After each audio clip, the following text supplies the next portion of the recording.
Hello, I'm Deborah Knight. Welcome to A Current Affair. What's more important, barley or beef? Aussie farmers want barley holidays banned to stop a killer disease being brought in by returning tourists. And there is so much at stake, including our $80 billion meat industry. Don't go to Bali. Don't risk it. Don't be the one that brings it back. A feared disease right on our doorstep, and all it takes is a pair of dirty thongs. This is a multi-billion-dollar industry, so it can be very serious for us. It would be a catastrophe that people have never seen before in terms of rural Australia. Foot and mouth is one of the most serious livestock diseases. It's highly contagious, affecting animals like cattle, sheep, pigs and goats. Farmer Al McCormack knows how devastating an outbreak in Australia would be. It will really tarnish our reputation, and it's something that's not just our red meat. It's not just, oh, the meat's going to be affected, the livestock, but it tarnishes the name of all of our food and fibre. Al's lived on this farm for 38 years. It's all he's known, and now he's teaching his kids how it's done. If this happens, it will really destroy Australian agriculture. We're talking, incomes, families, property values. It'll have a huge impact if it comes. If foot and mouth does make its way to Australia, how long will it take you to recover?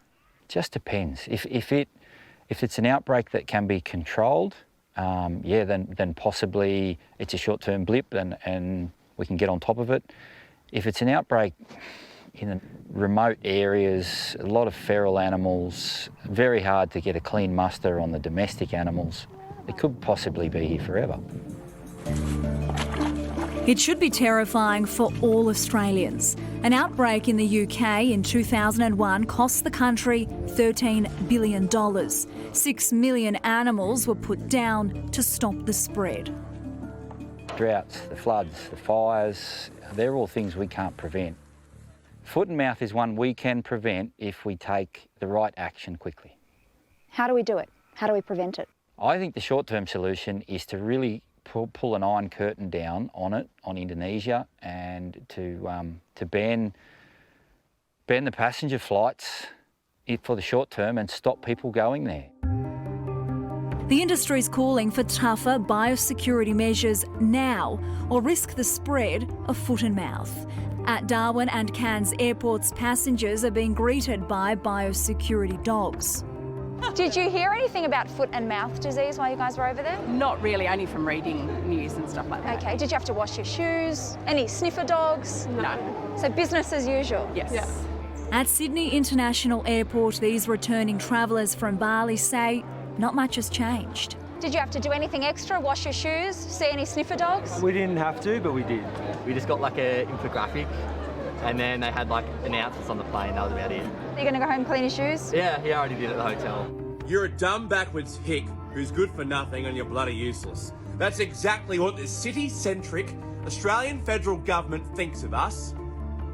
TikToker and farmer Andy says the government isn't doing enough. His videos have gone viral.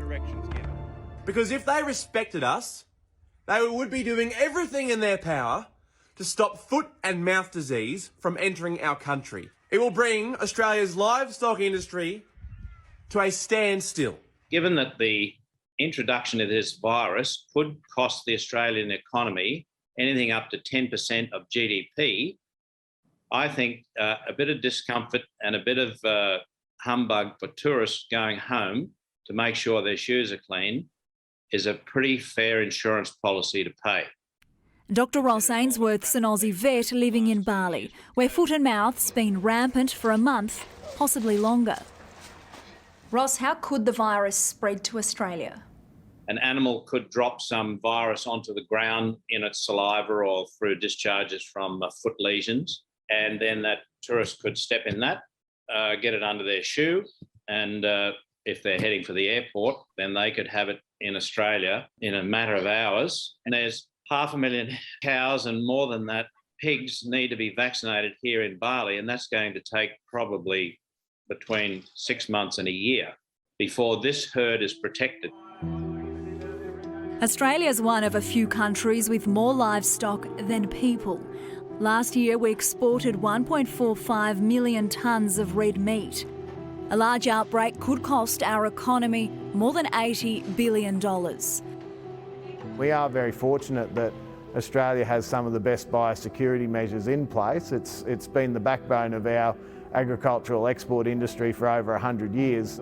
But that doesn't mean we can sit back, says CEO of the Australian Livestock Exporters Council, Mark Harvey-Sutton. What Australia relies on in terms of its trading environment is freedom. Freedom from a number of these diseases. What potentially could happen is that we lose access to the vast majority of our trading markets across all of our livestock industries. For consumers, an outbreak could mean all types of meat could become unavailable and prices unaffordable. As an Australian, if we get this, it will affect the whole country. It will affect food on your supermarket shelves. It won't affect your health, but it will affect you in some way, worst case scenario. Yeah, there is so much at stake. The federal government has moved to ramp up border and biosecurity checks, but farmers say that is still not enough.